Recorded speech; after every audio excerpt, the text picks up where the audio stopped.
Елбасы Нұрсұлтан Әбішұлы Назарбаев айтқандай, қазақ елінде, қазақ жерінде қазақ тілі өркендеп, қанатын кең жаюы тиіс. Оған қазақ халқының ұрпағы ғана емес, Қазақстанда мекендеп келе жатқан барлық халық үлес қосуы керек. Ол үшін ана тіліміздің қадір-қасиетін өзіміз білуіміз керек, дәріптеп, насихаттауымыз керек. Сондықтан да қазақ тілін қадірлеп, қастерлеу тек қазақ халқына ғана емес, сол елде тұратын барлық ұлтқа қатысты.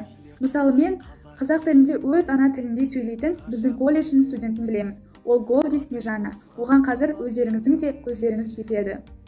Мен Степногорск қаласы Тау-Кен техникалық колледжінің есептеу техникасы және бағдарламалық қамтамасыз ету мамандығының 1-ші курсында оқимын. Менің ана тілім орыс тілі, бірақ қазақ тілінде жақсы сөйлеймін. Мен қазақ сынында оқығанмын. Қазақ тілі мемлекеттік тіл. Сондықтан біз оны білуіміз керек. Өйткені біз қазақ елінде тұрамыз. Қай елде тұрып өмір сүрсең, сол елдің салт-дәстүрін, тілін құрметтеп білуі бізге міндет. Мен ғана емес, мен бауырларым да қазақ тілінде таза сөйлеп, өз ойларын айта алады.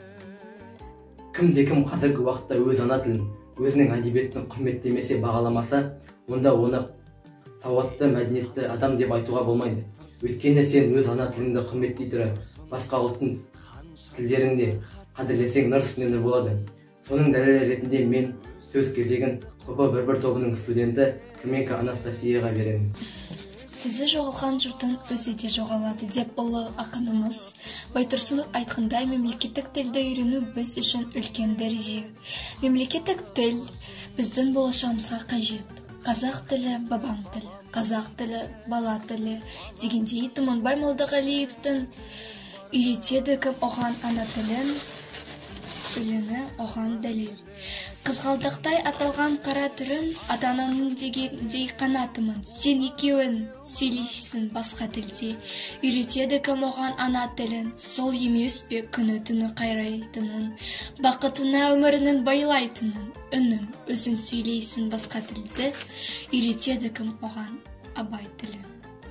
Қазақ тілі сұлулығымен бой балқытып, тамыр шымырлататын, жан жүйенді жандырып, құлақ құрышынды қандыратын, өткірлігімен қысылтаян тұста ел мен елге бірдей медет беретін, адам түгіл жағдайдың өзінде аузына құм құятын ғажайып тіл деп Батыр атамыз Бауыржан Момышұлы айтқандай, қазақ тілі бабам тілі. Қазақ тілі бабам тілі сонау ерте заманнан ұрпақтан ұрпаққа мирас болып келе жатқан тілімізді біз келешек ұрпаққа қорытпақтамай таза сақтап, қадірлеп, қастерлеп дамытуымыз міндет парыз. Тілім барда адаммын тірі.